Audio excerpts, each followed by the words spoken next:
I raised my daughter alone for 20 years after losing everything. At her wedding, my in-law stood up and humiliated me in front of 300 guests, calling me unqualified, until I fought back with what I had been hiding. His face went pale when he realized what I had done, and that his empire was about to collapse before the eyes of everyone he had ever known. Welcome to today's narrative. Please show your support by hitting that like button, joining our channel family, and dropping a comment to tell us your location. A quick reminder, this tale contains dramatized components crafted for storytelling and reflection. While specific names and locations are imaginative creations, the core lessons and themes are genuinely meaningful. He raised his glass and the crystal caught the afternoon light streaming through the floor-to-ceiling windows. 200 faces turned toward Preston Montgomery as he stood at the head table, his smile practiced and cold, the kind of smile that never quite reached the eyes. To my son Connor, he began, his voice carrying easily across the reception hall, and to his beautiful bride Savannah. I sat 3 tables back, half hidden behind a centerpiece of white roses and winter pine. My hands rested flat on the linen tablecloth, steady. I'd known this moment was coming. I'd prepared for it the way an engineer prepares for a controlled demolition, every calculation checked, every variable accounted for. Preston's gaze swept the room, pausing deliberately when it found me. Savannah is a remarkable young woman. Despite growing up with so little, she's managed to make something of herself. A few guests shifted in their seats. Someone coughed. I admire that kind of resilience. He continued, his tone dripping with false warmth. The ability to rise above circumstances, to finally have the stability and security that through no fault of her own, her mother simply couldn't provide. The words landed like stones in still water. Ripples of uncomfortable laughter spread through the crowd. I watched Savannah's shoulders tighten, watched her fingers grip the edge of the table until her knuckles went white. She sat frozen beside Connor, her head slightly bowed, silent tears tracking through her makeup. She didn't look at me. Couldn't, maybe. Connor reached for her hand under the table. I saw the muscle working in his jaw, saw the way his free hand clenched against his thigh, but he said nothing. Not yet. Preston raised his glass higher. So here's to new beginnings, to families that can truly support one another, to leaving the past and its limitations behind us. More laughter, now louder, easier. The kind of laughter people use to fill awkward spaces to convince themselves they're not complicit in cruelty. I let the sound wash over me. Let Preston have his moment. My name is Eleanor Hartwell. Most people call me Elle. For 20 years, I've worked as a civil engineer in Gillette, Wyoming, a town built on coal and hard labor, where we understand the importance of foundations. We know what happens when corners are cut, when safety is sacrificed for profit, when the ground beneath your feet isn't as solid as someone promised it would be. The man standing at that head table, basking in polite applause, teaching the wealthy guests what I couldn't give my daughter, that man knows too. He knows better than anyone. Because 20 years ago, Preston Montgomery made a choice. He signed a document approving cost reductions on support beams at Silver Creek Mine. He chose his profit margin over human lives. My husband Michael never came home that night. I've carried that knowledge for 2 decades, carried it quietly the way my daughter carried the weight of growing up without a father. We built our lives on what remained, just the 2 of us making do, making it work. And now she sat at the head table wearing white, married to Preston Montgomery's son, while her new father-in-law used her wedding as a stage to humiliate me. The applause began to fade. Preston sat down, satisfied, reaching for his wine. I stood. The scrape of my chair against the hardwood was softer than my heartbeat, but somehow it cut through the remaining chatter. Conversations died. Heads turned. I didn't raise my voice. Didn't need to. Mr. Montgomery?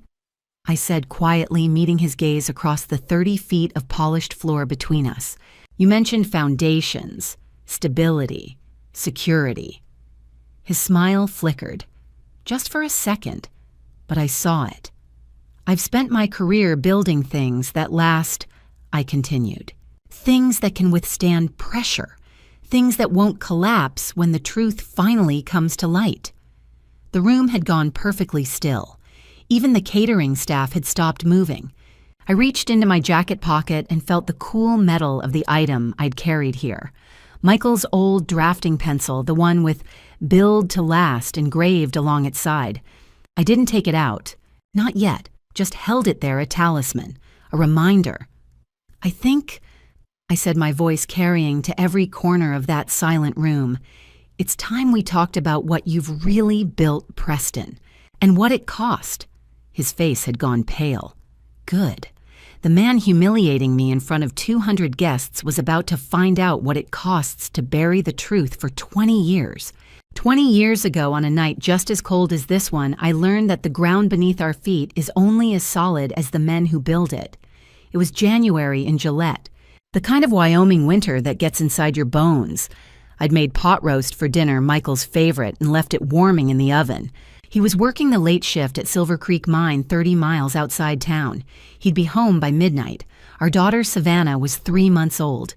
She had his eyes. The phone rang at 10:47 p.m. Janet Thompson, a dispatcher from church. Her voice tight-clipped. "Elle, there's been an incident at Silver Creek. All families need to come to the site. Now." I don't remember the drive. The next thing I knew, I was standing behind a chain-link fence with maybe 40 other women watching orange emergency lights strobe across the darkness. The sirens were deafening.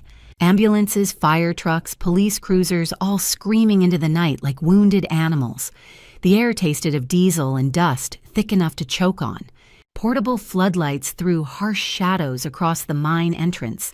The main shaft had collapsed. A woman beside me was crying, her hands wrapped so tight around the fence that the metal bit into her palms. I didn't cry. Couldn't. My whole body had gone numb except for my hands, which burned from gripping the frozen chain link. "Structural failure," someone said. A mine official with a clipboard. The support beams in shaft C gave way. How many men were down there? 14. They brought out 7 men in the first 2 hours, covered in dust, coughing, some on stretchers. Each time the rescue teams emerged, we surged forward desperate. Michael wasn't among them. By dawn, they stopped bringing anyone out. A man in a hard hat, some executive from Montgomery Energy and Resources, stood on a pickup truck and told us the shaft was too unstable. They couldn't safely continue. "We're deeply sorry for your loss," he said. "Your loss, past tense." I stood there holding my 3-month-old daughter against my chest, feeling her small heartbeat against mine, and watched the sun come up over the wreckage. The official story came out 3 days later. The Gillette Gazette, "Natural seismic activity triggers mine collapse." An act of God. These things happen in mining country. But I'd worked in construction. I understood load-bearing structures. I knew what properly reinforced beams could withstand. A week after the funeral, I walked into the Montgomery Energy Field office and asked to see the incident report. The man behind the desk barely looked up. "You should move on, Mrs. Hartwell. Company paid out the settlements." While he was in the bathroom, I reached across his desk and pulled the folder from the stack. There on page 7, cost reduction measures approved for shaft C expansion. Support beam specifications reduced from grade 60 to grade 40 steel. Estimated savings $340,000. Approved by P. Montgomery Executive VP of Operations. I took that page, folded it, slipped it into my coat, and walked out. That night, I sat at our kitchen table with Michael's drafting pencil in my hand. He'd used it for 20 years. The metal was worn smooth, but the engraving was still clear, "Build to Last." His hands had held this, his hands that would never hold our daughter again. I set the pencil down and made a promise to both of them. That was the day I stopped believing in accidents and started believing in justice. For 20 years, I carried 2 weights: grief and a daughter. Some mornings, I wasn't sure which was heavier. The first year was survival. Savannah would wake crying at 2 a.m., and I'd rock her in the dark while my arms ached from the day's work. I'd taken a job at Henderson Engineering drafting blueprints for commercial buildings. The pay was steady, the hours brutal. I'd leave Savannah with Janet Thompson before dawn and pick her up after dark. Michael's pencil stayed in the drawer. I couldn't bear to use it. The years blurred together. Savannah's first word was "Mama," spoken in the cereal aisle at Safeway. Her first day of kindergarten, she wore a second-hand dress Janet had found at a church sale, yellow gingham with a white collar. I'd stayed in the car 10 minutes after drop-off hands on the steering wheel, telling myself she'd be fine. She was always fine, tougher than I gave her credit for. When she was 7, she asked about her father. We were at the kitchen table, her homework spread between us, a family tree assignment. What was Daddy like? I went to the drawer and brought out Michael's pencil. Let her hold it, feel the weight of it. He built things. I told her. Good things, strong things. She traced the engraving with her finger. Build to last. That's right, baby. Did he build me? My throat closed. Yeah, he built you. Best thing he ever made. She kept the pencil on her desk after that. Middle school was harder. Other kids had fathers who showed up to basketball games who taught them to drive. Savannah never complained, but I saw it in the way she'd go quiet when Father's Day rolled around. I picked up side work, residential inspections, consultation jobs, anything that paid. Saturday mornings, she'd come with me to job sites wearing a too big hard hat and carrying a clipboard. By 14, she could read a blueprint better than half the contractors I worked with. Why do you check everything twice? She asked once, watching me measure load-bearing walls. Because someone's going to live here, I said. Someone's going to trust that this place will keep them safe. I won't sign off on anything that might fail them. She nodded, understanding more than I'd said. High school brought new worries, boys. Parties, the constant pull of a world I couldn't quite protect her from. But she was smart. Dean's List every semester, captain of the debate team, early acceptance to the University of Wyoming. The college years stretched my budget thin. Student loans, work-study programs, every scholarship application I could find. But she thrived. Engineering major civil like me. She'd call Sunday evenings and tell me about her classes, and I'd hear Michael in the excitement in her voice. Graduation day, I sat in the bleachers at War Memorial Stadium and watched her walk across that stage, Bachelor of Science in Civil Engineering.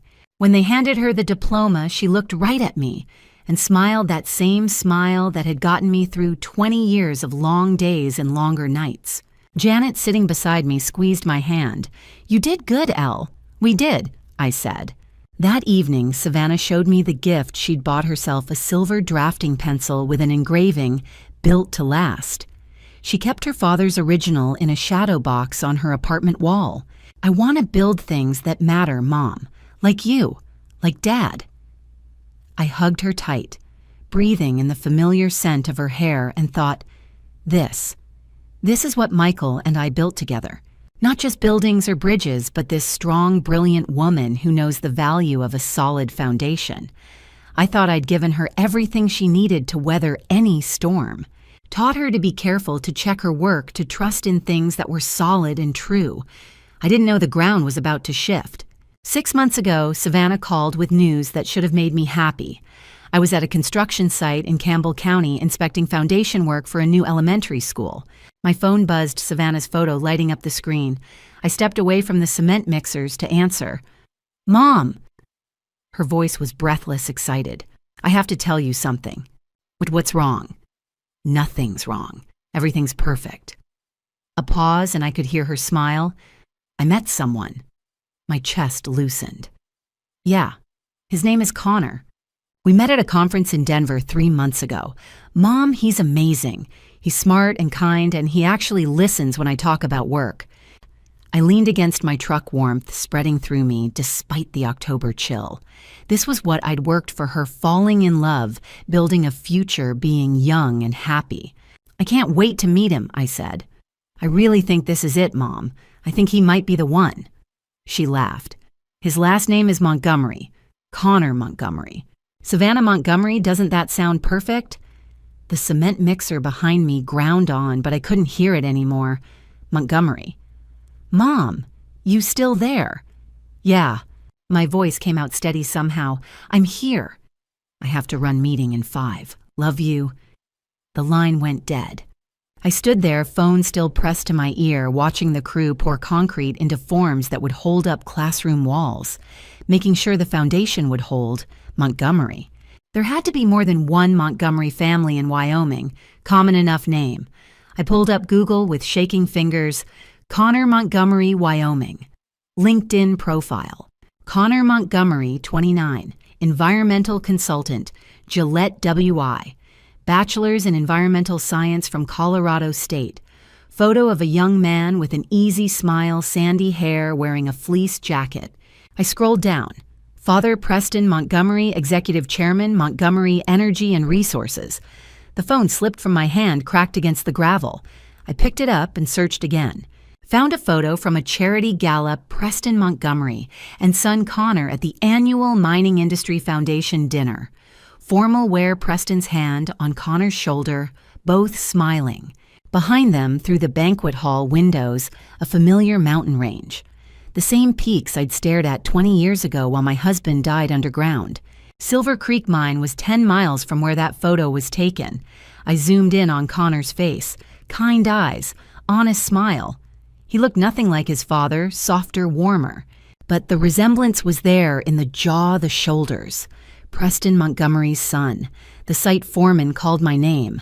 Something about rebar placement. I waved him off, climbed into my truck, and sat gripping the steering wheel. Did Connor know who I was? Did Preston Nomder Savannah met him at a conference? Random chance. I pulled out the folded paper I'd kept in my wallet for 20 years. The stolen page from the incident report worn soft at the creases. Cost reduction measures approved for Shaft C expansion. Approved by P. Montgomery. I'd carried this document like a talisman, waiting for the right moment, waiting for justice. But I never imagined it would come to this. My daughter, my brilliant, trusting daughter who'd spent her whole life without a father, was falling in love with the son of the man who took him from her. I pressed my forehead against the steering wheel and made a decision. I couldn't tell her, not yet. Not without proof of what Preston Montgomery really was. Not without evidence solid enough that she couldn't dismiss it as my grief talking my inability to move on. She'd never believe me otherwise. She'd think I was trying to sabotage her happiness. I needed more than a 20-year-old document and a mother's broken heart. I needed the truth about what Preston Montgomery was still doing, still destroying. She was marrying the son of the man who killed her father. I could have told her the truth then. I didn't. Instead, I did what I did. Best built a case, checked every measurement, made sure the structure would hold. It started in my home office at midnight, laptop glowing blue in the dark. I pulled up every public record on Montgomery Energy and Resources. Annual reports, environmental statements, permit applications. 20 years in engineering had taught me how to read between the lines, how to spot where corners got cut. It took 3 weeks to find Summit Ridge. The project permit was buried in Campbell County records, a proposed coal expansion 15 miles north of Gillette. The language was careful technical design to bore anyone not looking for problems. But I'd seen this before. The same patterns from Silver Creek. Support structure specifications barely meeting code. Environmental safeguards listed as pending. Projected timelines assuming everything would go perfectly. Nothing ever goes perfectly in mining. I cross-referenced the specs against industry standards. The numbers made my stomach turn. Support beams rated for 60% of the actual load safety inspections quarterly instead of monthly. Someone was going to die at Summit Ridge. Just a matter of when. I needed help. Rachel Cooper's byline had been in the Gillette Gazette for 5 years, investigative pieces on water contamination workers' rights. We'd met at a town hall meeting. She'd struck me as thorough, skeptical, someone who didn't take corporate PR at face value. I called her on a Tuesday. We met at a diner on the edge of town. I spread the Summit Ridge files across the table. She studied them in silence. This is criminal negligence, but I need inside sources. I might know someone. David Walsh had worked for Montgomery Energy 15 years. I'd met him during a safety consultation 3 years back. He'd quietly pointed out discrepancies, suggested I look closer. I called him from the parking lot. David, are you willing to go on record about what's happening at Montgomery Energy? Long silence. What took you so long to ask? Over 2 weeks, David fed us documents. Emails, internal memos, financial records, showing offshore accounts and creative bookkeeping. Rachel connected dots. I couldn't see the pattern of violations, payoffs to regulators, subsidiaries designed to obscure responsibility. Then she found something that stopped my heart. Ella, look at this. Rachel's voice was tight. Transfer records showing $6.5 million moved through an account registered to Savannah Hartwell. Listed as consulting fees, but there's no contract, no work product, just money moving. That's impossible. Savannah's never worked for them. I know, that's fraud. Papers rustled. Environmental violations are attached to this account. Summit Ridge permits contamination reports never filed. If this surfaces, Savannah's name is everywhere. My hand tightened on the phone. She doesn't know. She's never seen these documents. Doesn't matter. Her signature's here. Forged probably, but good luck proving that. I saw it clearly now. Preston wasn't just cutting corners. He was building insurance a fall guy who happened to be my daughter, soon to be his daughter-in-law. If the project collapsed, if people died, if regulators came calling, he'd have someone else to blame. Someone who loved his son too much to fight back. I stared at the documents spread across my desk, my daughter's forged signature on every page. Her name attached to crimes she didn't know existed being woven into a trap she couldn't see. 20 years ago, Preston Montgomery chose profit over my husband's life. Now he was gambling with my daughter's future. Preston wasn't just destroying the land, he was setting up my daughter to take the fall. 3 months before the wedding, Savannah came to me with 2 announcements. She arrived on a Saturday afternoon, letting herself in through the kitchen door the way she'd done since high school. But this time, she was holding her left hand at an odd angle, trying to act casual and failing. "Mom, you're home." Her voice was pitched too high. I looked up from the case files spread across the table, Summit Ridge documents I'd been reviewing again. I swept them quickly into a folder. Always am on Saturdays. I stood, noticing the flush in her cheeks. "What's going on?" She held out her hand. The diamond caught the afternoon light, not huge, but elegant, simple. "Connor proposed," she said, and her smile was so bright it hurt to look at. "Last night, Mom, I said yes." I should have hugged her immediately. Should have squealed, examined the ring, asked about the proposal. Instead, I stood there calculating timelines, thinking about forged signatures and $6, $5 million in illegal transfers, and the fact that in 3 months she'd legally become part of Preston Montgomery's family. "Mom," her smile faltered, "aren't you happy?" I forced myself to move, pulled her into an embrace. "Of course I am, baby." Over her shoulder, I could see the folder on the table with her name on the documents inside. "Connor's a lucky man." She pulled back, studying my face. She'd always been able to read me too well. "There's something else." She twisted the ring on her finger. "I need to tell you something." We sat at the kitchen table, the same table where she'd done homework, where I'd taught her to read blueprints. "I'm pregnant." The words came out in a rush. 6 weeks. We didn't plan it, but... She looked up at me. "Mom, please say something." My heart was doing something complicated, breaking and hardening at the same time. This baby, my grandchild, would be born into Preston Montgomery's world, would carry his name, would be leverage. Does Connor know? He's thrilled, scared, but thrilled. She reached for my hand. "Mom, I know this isn't how you raised me, but I love him, and I really think we can do this." I squeezed her hand, looking at this woman I'd raised alone, who was about to become a mother herself, who had no idea she was walking into a trap. "Savannah, listen to me." I chose my words carefully. "Have you spent much time with Connor's father, with Preston?" Her expression shifted, became guarded. "A few times. He's intense, very business-focused, but he's been nice to me." "Has Connor told you much about his father's company, about how they operate?" "Why are you asking this?" She pulled her hand back. "Mom, if this is about you thinking they're too wealthy for us, that's not what I'm saying." "Then what?" Her voice rose. "Because it sounds like you're trying to find problems. Connor isn't his father. He works in environmental consulting. He's trying to make things better." I wanted to show her the documents. Wanted to prove that Preston Montgomery was weaving her into his crimes, that her signature was already forged on papers that could destroy her future. But without proof of the forgery, it would sound like I was finding problems that didn't exist. like I was trying to sabotage her happiness because I couldn't let go of the past. "I just want you to be careful," I said. "If you ever see anything that doesn't feel right." "I'm fine, Mom." She stood, and there was a hardness in her voice I'd never heard before. "I know you've been alone a long time. I know you've had to be suspicious to survive. But I trust Connor. I trust his family, and I wish you could be happy for me." She walked to the door, paused.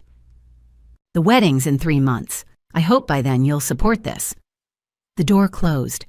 I sat at the table staring at the folder with her name on it. I'd just made everything worse. Tipped my hand without ammunition to back it up. Now she'd be defensive, less likely to listen. What I didn't know was that Preston was watching and planning. 2 weeks before the wedding, Preston invited Savannah to lunch. Alone. I didn't know about it until much later, until after everything had already shattered. But when she finally told me, sitting in that dim hotel room after the reception had dissolved into chaos, her voice shaking as she tried to explain why she'd sat silent while Preston tore me apart in front of 200 people, this is what she said happened.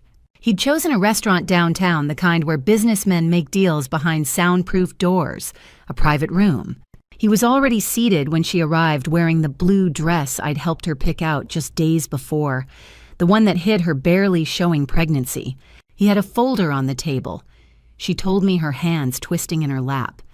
Next to his water glass, like it was nothing, like it was just paperwork. She'd thought they were meeting to discuss wedding details, maybe build a bridge before she officially became family. "He started talking about you, Mom, about how you'd been asking questions, contacting journalists. He said you were trying to sabotage the wedding." Her voice cracked. And then he opened the folder. Documents. Consulting contracts with her signature. Bank records showing 18 months of payments from Montgomery Energy to an account in her name. Environmental reports for Summit Ridge, reports she'd never seen, never filed, never even heard of, with her signature at the bottom. I told him I didn't sign those, that someone forged my name. She looked at me, then eyes red. He said to prove it. Said if your investigation went anywhere, if regulators came calling, my name was attached to everything. That I'd become the fall guy. Insurance, he'd called it. 40 years building an empire, and he wouldn't let it crumble because I couldn't let go of an old tragedy. Then he told me what he wanted. Savannah's voice dropped to barely a whisper. He said at the reception he was going to make a toast, that he'd say things about you I wouldn't like, and I had to sit there, stay quiet, not defend you, just smile and let it happen. She'd said no. Of course she'd said no. That's when he threatened Connor. Her hand moved unconsciously to her stomach. Said he'd tell him the baby wasn't his, that I'd trapped him. He'd manufacture evidence and Connor would believe him because, she choked on the words, because he always believes his father. But that wasn't all. If she refused, if she made a scene, if she did anything except exactly what Preston demanded, he'd send those forged documents to every regulatory agency in Wyoming. My career would be destroyed. My engineering license revoked. Everything I'd built gone.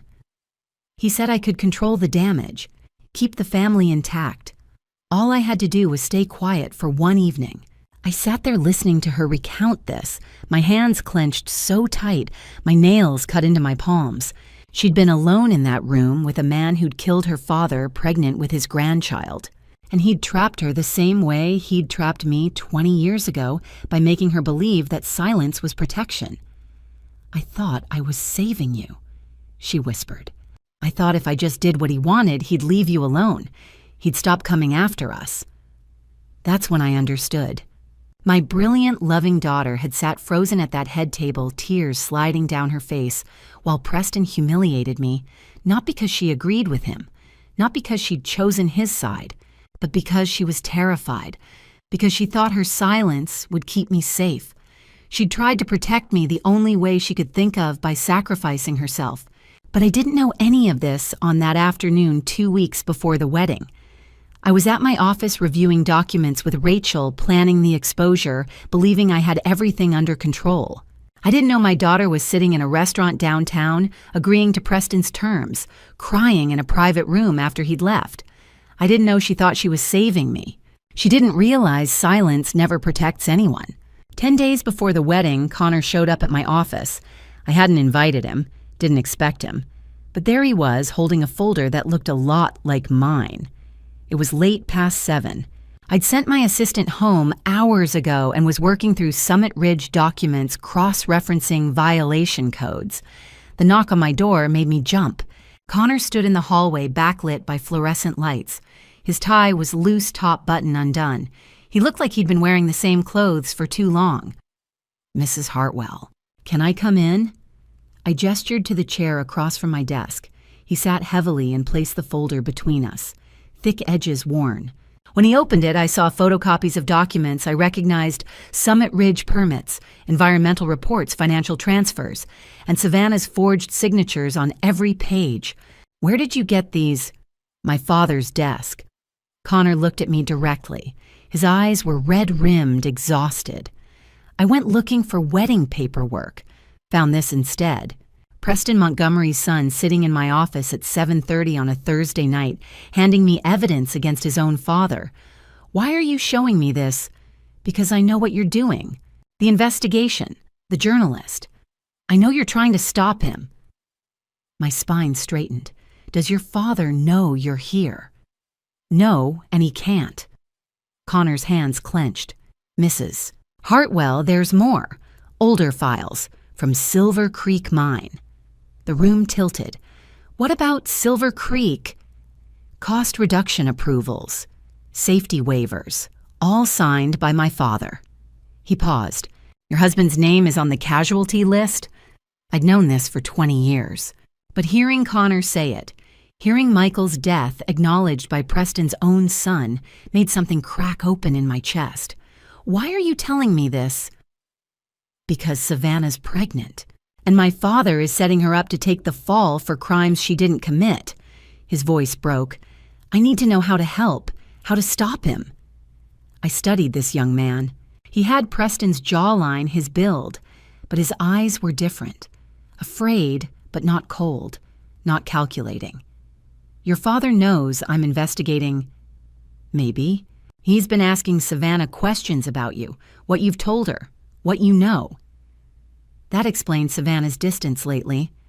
"I've been in contact with David Walsh," Connor said. "He's willing to provide testimony, internal documents, but we need to coordinate, make sure everything comes together at the right time." "The wedding," I said. He nodded. "Maximum visibility, maximum witnesses." I looked at the documents he'd brought then at my own files, 2 separate investigations about to converge. "Does Savannah know you're here?" "No. I haven't told her anything about the files about Silver Creek, about what my father's done." His jaw tightened. "I thought I could protect her by keeping her in the dark." "You thought you could protect her by keeping her in the dark?" "Yes. Was I wrong?" I thought about all the times I'd tried to warn Savannah without telling her the full truth. The careful questions, the subtle hints. "We're both wrong," I said. "But we can't tell her now, not until we have enough evidence she can't deny." Connor nodded slowly. "So what do we do?" I pulled out my phone and called Rachel Cooper. "Rachel, I need you to meet someone. Preston Montgomery's son just became our witness." After I hung up, I looked at Connor. "This doesn't change what happened to my husband." "I know. I'm not asking for forgiveness. I'm asking for a chance to stop him from hurting anyone else." He stood to leave, paused at the door. "My father taught me that weakness is a choice, that showing emotion gives people power over you." He looked back. "But staying silent about what he's done, that's not strength. That's just being complicit." After he left, I sat alone looking at the documents he'd brought. 2 paths to the same truth finally converging. 3 days later, I would stand at Silver Creek Mine. But that night, I had something I hadn't had in 20 years. An ally inside the enemy's house. The day before the wedding, I drove to Silver Creek Mine. 20 years since the collapse. 20 years since I'd stood at this fence watching rescue crews pull bodies from the rubble. I'd avoided it since drove different routes, took longer paths, anything to keep from seeing the place that had taken Michael from me. But today, I needed to be here. The access road was overgrown, now cracked asphalt disappearing under prairie grass. The chain-link fence still stood rusted, and sagging yellow caution tape faded to white. Beyond it, the mine entrance gaped like an open wound boarded up, condemned, forgotten. I parked and got out. November wind cut across the empty space, bitter and relentless. No birds sang here. No insects hummed. Just silence and the whisper of dead grass. The memorial plaque someone had installed years ago was barely readable, weathered by 2 decades of Wyoming winters. 14 names etched in bronze. Michael Hartwell, 4th from the top. I traced his name with one finger. The metal was ice cold. "I'm going to finish it tomorrow," I said to the silence. "Everything we talked about that last night, making this place safer, holding them accountable. I'm going to burn his empire down." The wind was my only answer. I pulled Michael's pencil from my pocket. The wood felt warm despite the cold, worn smooth from 20 years of carrying it everywhere.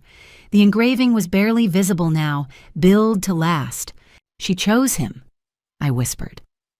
"Our daughter chose the man who killed you. I don't know if I can forgive that. I don't know if she deserves forgiveness." More silence. Just me and the ghosts. I thought about the last time I'd seen this place, Operational Michael heading in for night shift lunch, pail in hand, that pencil tucked behind his ear. He'd kissed me goodbye, promised we'd talk about his concerns with management when he got home. He never came home. The mine had swallowed him along with 13 other men, fathers, sons, brothers. Preston Montgomery had saved $40,000 on steel, and 14 families paid the price. And tomorrow I'd watch my daughter marry his son in a ballroom that probably cost more than Michael earned in his entire life. I wanted her there with me, I said.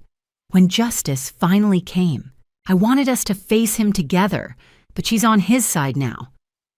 The memorial plaque offered no comfort, no answers, just names and dates and the inadequate phrase, "gone but not forgotten," except people had forgotten. The mine sat abandoned. The investigation buried, the responsible parties never charged. 20 years of silence of letting powerful men escape consequences. Tomorrow that ended. I stood there until my fingers went numb, until the sun started dropping toward the horizon. Around me, the empty prairie stretched forever, harsh, unforgiving, beautiful in its desolation. This land had taken so much from me, but it had also made me strong enough to fight back. I kissed my fingers, pressed them to Michael's name one last time. "Tomorrow," I promised. "For you, for all of them. For every person Preston Montgomery destroyed while building his legacy on lies." I got back in my car and drove toward Gillette, toward the wedding, toward the moment I'd been planning for months. The silence of Silver Creek followed me all the way home. The ceremony began at 6. Golden hour light poured through floor-to-ceiling windows at the Gillette Grand Hotel ballroom. 300 guests filled white chairs arranged in perfect rows. String quartet music drifted through the space, something classical I didn't recognize. I sat in the back row, far from the family section where Preston held court. Janet squeezed my hand once, then released it. The processional started. Bridesmaids in champagne silk, groomsmen in charcoal suits. Connor appeared at the altar, hands clasped, face unreadable. Then Savannah. She walked alone down the aisle, no father to give her away. No mother at her side. The ivory dress caught the light with each step. Her hair swept up, diamond earrings glinting. She looked beautiful. She looked terrified. Our eyes met for half a second as she passed my row. I couldn't read what I saw there. Regret, resignation. Or just the weight of carrying secrets too heavy for one person. The officiant began. Traditional vows, carefully chosen readings about love and commitment. Savannah's voice shook when she said, "I do." Connor stayed steady. They exchanged rings. The officiant pronounced them married. Applause filled the space as they kissed, brief, formal. I watched Preston in the front row, that cold smile fixed on his face, surveying his victory. His son married to my daughter, binding our families while destroying mine. The recessional played. Savannah and Connor walked back up the aisle, hands linked. Behind them, Preston and his wife. The wedding party. Family members I didn't know. Guests filed toward the reception area. I stayed seated until most had left. "You okay?" Janet asked quietly. "No, but I will be." The reception space was stunning. Round tables with tall centerpieces, white roses and hydrangeas. Crystal chandeliers casting warm light. A jazz trio setting up in the corner. Open bar already crowded with guests. The head table sat on a raised platform. Savannah and Connor in the center wedding party flanking them. Preston and his wife to Connor's right positioned like royalty overseeing their kingdom. I found my table near the back. Rachel was already there, nursing a club soda. David Walsh sat 2 tables over, catching my eye and nodding once. Everyone was in position. Dinner service began. Waiters in black vests delivered plated meals with military precision. Filet mignon, roasted vegetables, some kind of fancy potato thing. The food was probably excellent. I couldn't taste any of it. Conversations buzzed around me. Business associates discussing deals, society women comparing vacation homes, the comfortable chatter of people who'd never worried about making rent. At the head table, Savannah pushed food around her plate. Connor leaned close, saying something I couldn't hear. She nodded but didn't look at him. Preston surveyed the room with satisfaction, occasionally greeting guests who approached to pay respects. Then servers cleared the main course. The room quieted the way it does when people sense something formal coming. Preston stood. He adjusted his jacket, picked up his champagne glass, surveyed the room with that cold smile. Every eye turned toward him. The jazz trio fell silent. "Ladies and gentlemen," he began, voice carrying across the space. "Thank you all for being here today." My hand slipped into my pocket, closed around Michael's pencil. This was the moment I'd waited 20 years for. Preston Montgomery's voice cut through the room like a blade. "I want to talk about family," he said, glass raised. "About what it means to provide stability, to give a child the foundation they deserve." His eyes found mine across the room. That cold smile never wavered. 20 years ago, tragedy struck our community. Good men died at Silver Creek. Among them, Michael Hartwell, a man who left behind a daughter and a woman who tried her best.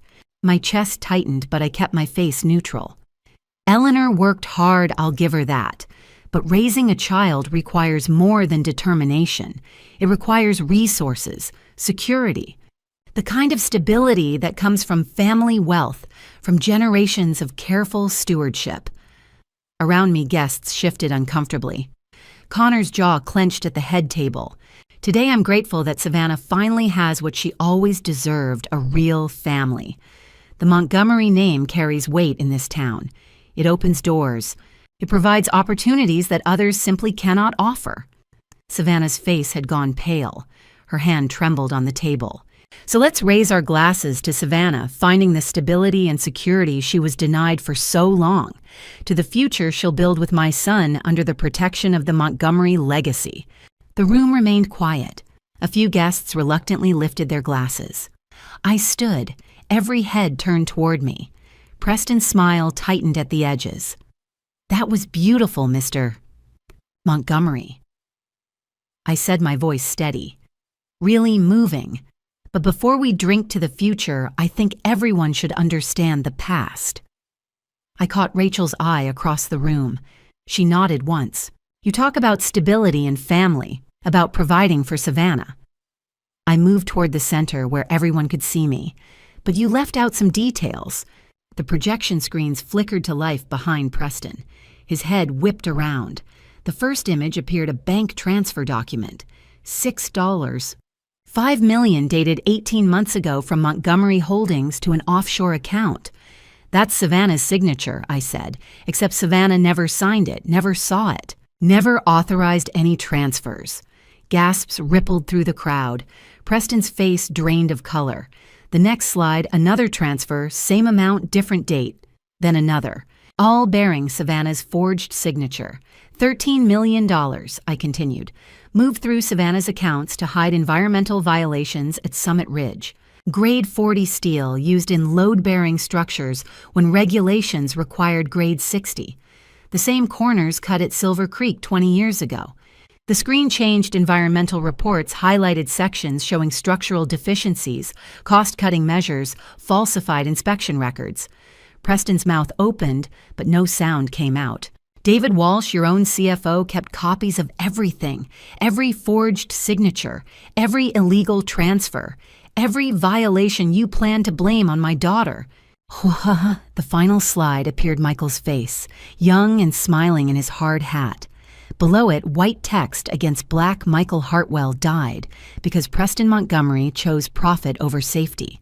He won't kill again.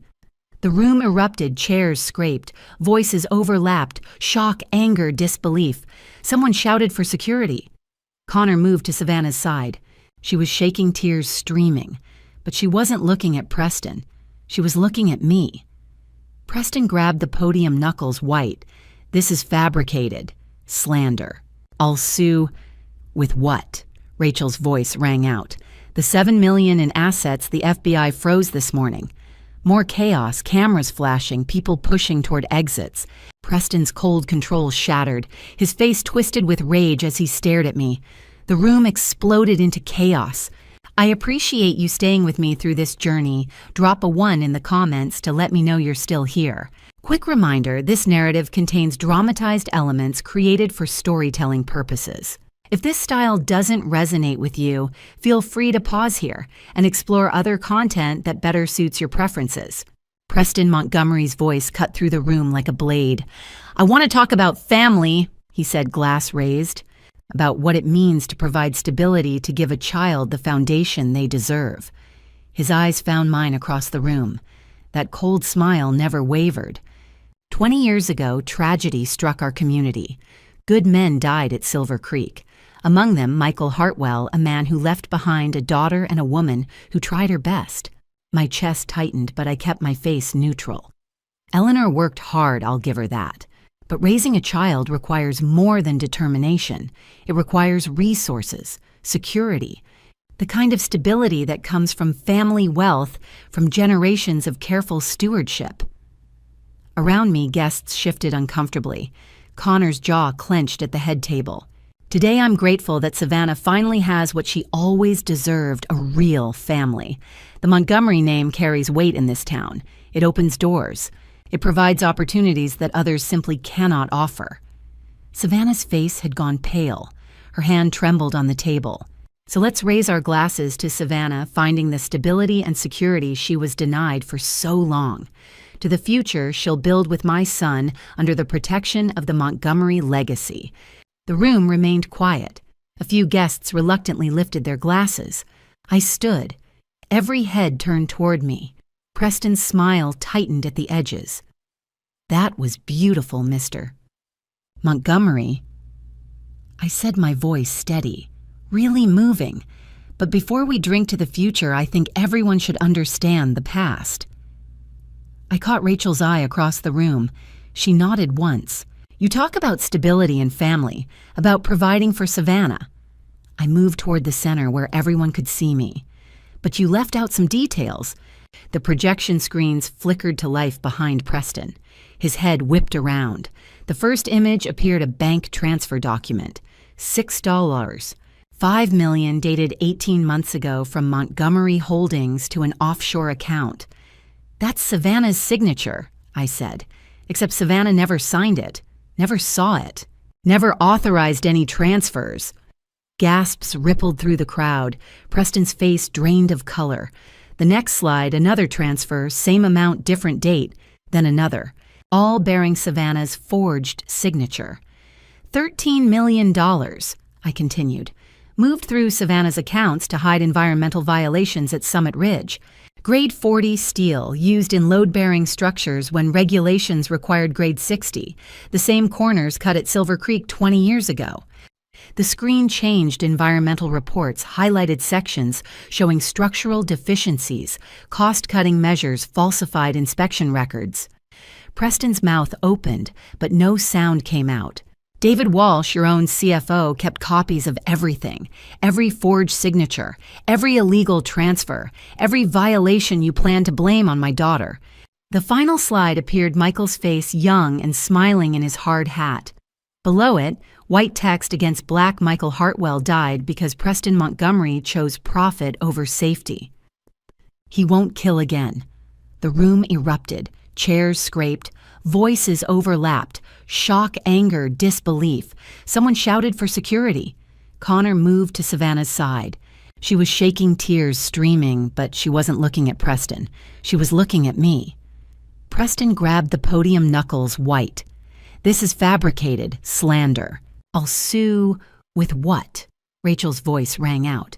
The $7 million in assets the FBI froze this morning. More chaos, cameras flashing, people pushing toward exits. Preston's cold control shattered. His face twisted with rage as he stared at me. The room exploded into chaos. I appreciate you staying with me through this journey. Drop a 1 in the comments to let me know you're still here. Quick reminder, this narrative contains dramatized elements created for storytelling purposes. If this style doesn't resonate with you, feel free to pause here and explore other content that better suits your preferences. Amid the chaos, I heard one sound that drowned out everything else: Savannah's sobs. She'd collapsed into her chair, face buried in her hands, shoulders heaving. The pristine white dress seemed to mock her now, all that carefully constructed perfection, crumbling in real time. I pushed through the crowd and knelt beside her. "Savannah." She looked up. Mascara streaked down her cheeks, eyes red and swollen. "Mom, I'm sorry. I'm so sorry. Why didn't you defend me?" The question came out quieter than I'd intended. "At your apartment when I tried to warn you, why did you choose him?" "Because he said he'd destroy you." Her voice broke. "He told me if I sided with you at the wedding, he'd ruin your career. Make sure you never worked in this town again. And he'd tell Connor the baby wasn't his. He'd take everything, Connor, the baby, my future. He said if I stayed quiet, if I just cooperated, he'd leave you alone." My chest constricted. All those weeks thinking she'd rejected me. "You were trying to protect me." She nodded, tears flowing faster. "I thought if I gave him what he wanted, he'd stop. I thought that's what love was. Sacrifice. Keeping people safe, even when it hurt." Connor appeared at her other side, his hand finding hers. "She's been terrified for weeks," he said, looking at me. "My father blackmailed her, systematically, the same way he's manipulated everyone around him for decades." He turned toward where security held Preston. His father struggled against their grip, face purple with rage. "You did to her what you did to me my whole life," Connor said. His voice didn't rise, but something in it made nearby conversations quiet. "You made her believe that love meant obedience, that caring for someone meant letting them control you." Preston snarled something, but Connor kept talking. "I was 8 years old the first time you taught me that fear. 8. When you explained that weakness was a choice and real men don't cry, that Montgomery men control or they get controlled." Around us, guests had gone silent. "You broke my arm when I was 12 because I hesitated during a business presentation. You locked me in the basement overnight at 14 when I questioned one of your deals. You've spent 32 years teaching me that love is just another word for power." Preston lunged forward. Security tightened their hold. "But you were wrong." Connor straightened. "And I'm going to testify against you. I'm going to tell them everything, every crime, every threat, every manipulation. For Savannah, for Elle, for every person whose life you've destroyed." The main doors burst open. FBI agents moved through the crowd. A woman with silver hair and a badge stepped forward. "Preston Montgomery, you're under arrest for fraud forgery, blackmail, and corporate malfeasance, resulting in wrongful death." The snap of handcuffs echoed through the suddenly quiet ballroom. Preston's eyes found mine as they led him toward the door. No cold smile now, just naked hatred. "This isn't over," he hissed. But it was. We all knew it was. I watched them take him away, this man who'd haunted my life for 20 years, who'd killed Michael, who'd tried to destroy my daughter. Security parted the crowd, camera flashes erupted, and then he was gone. Savannah was still crying quieter now. Connor held her while she shook. Around us, the reception had dissolved into shocked murmurs and police radio static. Justice had finally arrived. But the hardest part wasn't watching him fall. It was what came next. The wedding meant to unite two families had torn one apart and begun healing the other. Outside the hotel, news vans lined the street. Reporters shouted questions at anyone who emerged. Camera lights painted the falling snow in harsh white flashes. Inside the private suite, silence. Savannah sat on the edge of the bed, still in her wedding dress, staring at nothing. Her hands trembled in her lap. Connor stood by the window watching the media circus below. I pulled a chair across from her and sat down. "I understand if you can't forgive me," she whispered. The words hung between us. Part of me wanted to say it didn't matter that everything was fine now, but that would be another lie, and we'd had enough of those. "You thought silence would save me," I said. But silence was exactly what he counted on. She looked up, eyes still red from crying. I was so scared. "I know." I reached for her hand, then pulled back. But fear makes us complicit in evil even when we mean well, especially when we mean well. Her face crumpled. "I should have trusted you." "Yes." The honesty felt brutal but necessary. "You should have." Connor turned from the window. "Elle, she needs to hear this." I kept my eyes on Savannah. "What you did, I understand why. The blackmail, the threats, the impossible position he put you in. I understand all of it." I paused, choosing my words carefully. But understanding doesn't erase the pain. For weeks, I thought my daughter had chosen the man who killed her father over me. I thought I'd lost you completely. That hurts, Savannah. It hurts in ways I can't just forgive because the truth came out. Tears streamed down her face. "What do I do?" "You live with it. You learn from it. You make sure you never let fear silence you again." I stood, my legs suddenly heavy. "And you give me time." "How much time?" "I don't know." The answer felt cruel, but it was honest. 20 years of fighting for her, and in the critical moment she'd believed I was too weak to handle the truth.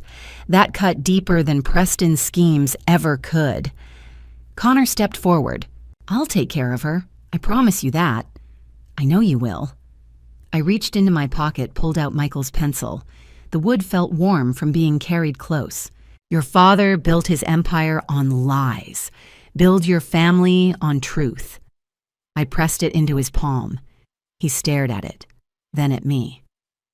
This was Michael's. He carried it every day at Silver Creek. It survived the collapse when he didn't. My voice caught. It survived everything else, too. Let it remind you what real strength looks like. Connor's fingers closed around it. "Thank you." I looked at Savannah one last time. She was still crying quieter now. Part of me wanted to hold her to tell her everything would be okay, but we'd had enough comfortable lies. "Take care of each other," I said. "Take care of that baby. And when the trial comes, tell the truth. All of it, no matter how hard it gets." "Ella, please." Savannah started to stand. "I need to go." I walked to the door, each step feeling heavier than the last. Behind me, I heard Savannah's breath hitch, Connor's murmured comfort. The hallway was empty. Most guests had fled or been questioned by FBI agents. Somewhere downstairs, Rachel was probably coordinating with federal prosecutors. David Walsh was giving his statement. I took the service elevator down, slipped out the back entrance where the reporters hadn't gathered yet. Snow fell harder now, coating the parking lot in fresh white. My car sat alone under a streetlight. I got in, started the engine, and drove away from the wreckage of my daughter's wedding day. It would be 3 years before I saw her again. The wedding meant to unite two families had torn one apart and begun healing the other. Outside the hotel, news vans lined the street. Reporters shouted questions at anyone who emerged. Camera lights painted the falling snow in harsh white flashes. Inside the private suite, silence. Savannah sat on the edge of the bed, still in her wedding dress, staring at nothing. Her hands trembled in her lap. Connor stood by the window watching the media circus below. I pulled a chair across from her and sat down. "I understand if you can't forgive me," she whispered. The words hung between us. Part of me wanted to say it didn't matter that everything was fine now, but that would be another lie, and we'd had enough of those. "You thought silence would save me," I said, but silence was exactly what he counted on. She looked up, eyes still red from crying. I was so scared. I know. I reached for her hand, then pulled back. But fear makes us complicit in evil even when we mean well, especially when we mean well. Her face crumpled. "I should have trusted you." Yes. The honesty felt brutal but necessary. "You should have." Connor turned from the window. "Elle!" "She needs to hear this." I kept my eyes on Savannah. "What you did, I understand why. The blackmail, the threats, the impossible position he put you in. I understand all of it." I paused, choosing my words carefully. But understanding doesn't erase the pain. For weeks, I thought my daughter had chosen the man who killed her father over me. I thought I'd lost you completely. That hurts, Savannah. It hurts in ways I can't just forgive because the truth came out. Tears streamed down her face. "What do I do?" "You live with it. You learn from it. You make sure you never let fear silence you again." I stood my legs suddenly heavy. "And you give me time." "How much time?" "I don't know." The answer felt cruel, but it was honest. 20 years of fighting for her, and in the critical moment she'd believed I was too weak to handle the truth. That cut deeper than Preston's schemes ever could. Connor stepped forward. "I'll take care of her. I promise you that." "I know you will." I reached into my pocket, pulled out Michael's pencil. The wood felt warm from being carried close. "Your father built his empire on lies. Build your family on truth." I pressed it into his palm. He stared at it, then at me. This was Michael's. He carried it every day at Silver Creek. It survived the collapse when he didn't. My voice caught. It survived everything else, too. Let it remind you what real strength looks like. Connor's fingers closed around it. "Thank you." I looked at Savannah one last time. She was still crying quieter now. Part of me wanted to hold her to tell her everything would be okay, but we'd had enough comfortable lies. "Take care of each other," I said. "Take care of that baby, and when the trial comes, tell the truth. All of it, no matter how hard it gets." "Ella, please." Savannah started to stand. "I need to go." I walked to the door each step, feeling heavier than the last. Behind me, I heard Savannah's breath hitch, Connor's murmured comfort. The hallway was empty. Most guests had fled or been questioned by FBI agents.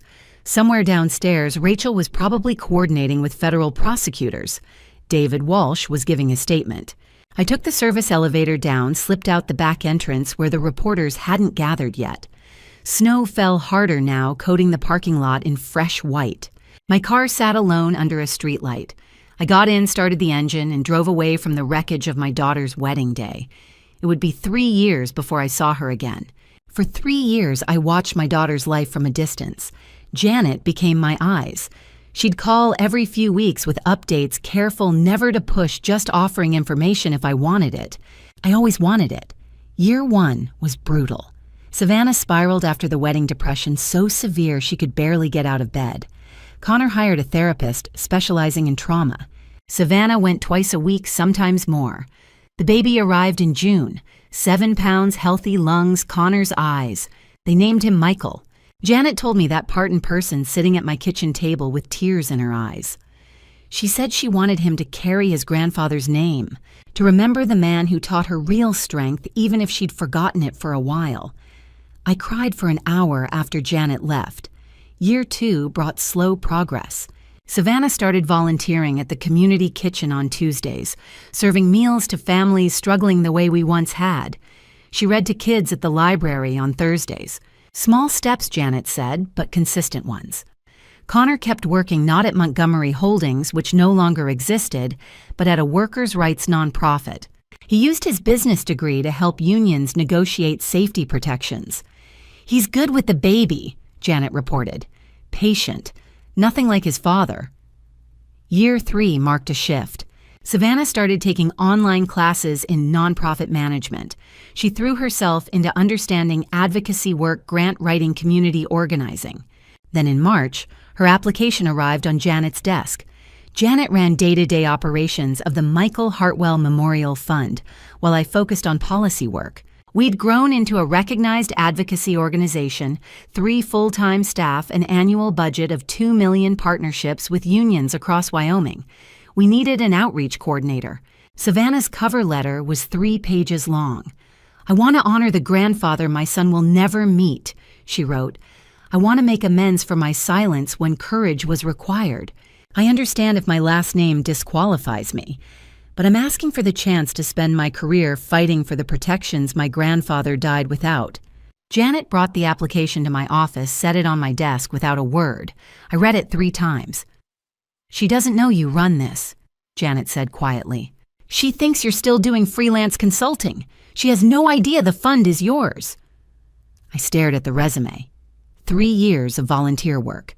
References from the community kitchen, the library, her therapist. A letter from Connor describing her transformation from someone paralyzed by fear into someone determined to prevent others from suffering the same paralysis. "Schedule the interview," I said. Janet conducted it 2 weeks later. I watched from my office doorway, hidden from view. Savannah wore a simple blue dress, hair pulled back. She talked about understanding shame, about the responsibility of those who stay silent, about wanting Michael, her son, to grow up, knowing his mother fought for something that mattered.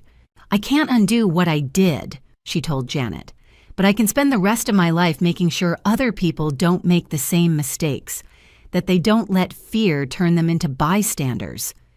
Her voice cracked on the last word, but she didn't look away. Janet hired her on the spot. 6 months later, she walked into my office. At first, she didn't realize the office was mine. Savannah arrived at 9 sharp, wearing the same blue dress from her interview. Janet had told her the director wanted to meet. I'd been watching the clock since 8. When she knocked, my hand trembled on the doorknob. 3.5 years since I'd spoken to her. I opened the door. Her face went white. The folder in her hands dropped, papers scattering. "Mom!" Her voice broke. You run this place. Your grandfather's legacy. I couldn't let it die with him." She stared at me, tears streaming. "I applied because I wanted to prove I could become someone worthy of his name. I didn't know why." The question came out harder than I intended. Why does it matter now? "Because I disappointed you. I disappointed him. I disappointed myself." She wiped her face with shaking hands. "I spent 3 years trying to be better, trying to understand how I let fear make me complicit." She bent down, gathered the papers, pulled out a worn notebook. "This is my journal. 3 years of therapy sessions, volunteer hours, moments when I wanted to give up but didn't. I documented everything to prove to myself I was changing." She held it out. I took it, flipped through pages of her handwriting, entries about shame, about learning to speak up, even when her voice shook, about Connor teaching her that love doesn't demand silence. One entry from a year ago. "Michael smiled at me today, and I thought about how Dad used to smile at Mom. Connor says I have his eyes. I want to be someone those eyes can be proud of." My throat tightened. "Savannah." The outer door burst open. Small footsteps thundered across Janet's office. "Mommy, can we see the pictures now?" A 3-year-old boy ran into the doorway and stopped staring up at me with eyes I'd know anywhere. Michael's eyes, dark brown with that same bright curiosity. He had Connor's nose, Savannah's mouth, but those eyes were pure Hartwell. "Baby, wait outside," Savannah said softly. But I couldn't look away. This was Michael's grandson, the boy who carried his name. I knelt down slowly. "Hi there," I managed. "Hi." He tilted his head. "Are you the boss? Mommy says the boss helped lots of people." Something in my chest cracked open. "I try to help. What's your name?" "Michael, like my grandpa who was brave." He said it with 3-year-old certainty. "I'm going to be brave too when I grow up." I reached out, touched his face, soft skin warm under my fingers. He didn't pull away, just looked at me with those impossible eyes. Behind him, Savannah was crying quietly. "He talks about Dad," she whispered. "I tell him stories, the ones you told me, about the pencil, about Dad's letters, about how he fought for people." I looked up at her, this woman who'd broken my heart and spent 3 years trying to piece it back together. "I know I can't undo what I did," she said. "I know forgiveness isn't something I can earn, but I'm asking anyway, not for me, for him." She nodded at Michael. "So he can know his grandmother." The little boy was still watching me, patient and curious. This wasn't forgiveness. Not yet. The hurt was still real. But maybe it was a beginning. 6 months after that morning, we planted a tree at Silver Creek Mine. Spring had come to Wyoming, tentative with cold mornings giving way to warm afternoons. The memorial site looked different now. The granite marker had been joined by benches, walking paths, a small garden maintained by volunteers. Today we were planting trees, 14 aspens, one for each man who died. The community came out. Families of the victims, Rachel with her camera, David Walsh helping organize the crowd. Connor spoke first, standing beside the marker with his hand on his son's shoulder. "My father taught me that strength meant control. It took me 32 years to understand that real strength is admitting when you're wrong. Real building means creating something that lasts because it's built on truth." Quiet applause rippled through the gathering. Savannah stood beside me, holding a young aspen. We'd been working together for 6 months now, careful distance, professional boundaries, but present. She'd proven herself good at the work, determined in a way that felt earned. We still hadn't fully reconciled. Maybe we never would. But we showed up. Little Michael tugged at my sleeve, holding a child-sized shovel. "Grandma L, can I help dig?" The name still caught me off guard, but I nodded, led him to the spot marked for Michael Hartwell's tree. We dug together, his small hands alongside mine. Savannah knelt beside him, guiding the root ball. Connor steadied the trunk while we filled in the earth. "This one's for your grandpa," I told Michael. "The one you're named after, because he was brave," Michael said seriously. "And he helped people." "Yes, he did." After the ceremony, the 3 of us walked the memorial path. Michael ran ahead, chasing a butterfly. "Mom," Savannah's voice was quiet. "I know I can't fix what I did." "No," I agreed. "You can't." She nodded. "But I can keep building forward. I can make sure Michael grows up knowing that silence isn't safety." "Michael." The little boy had stopped at the marker, tracing the names. "Grandma L, come see." He pointed at his grandfather's name, 4th from the top. "Daddy says you built everything. Can you teach me so I can build things too?" I pulled Michael's pencil from my pocket, the one I'd given Connor at the wedding, the one he'd returned during the trial.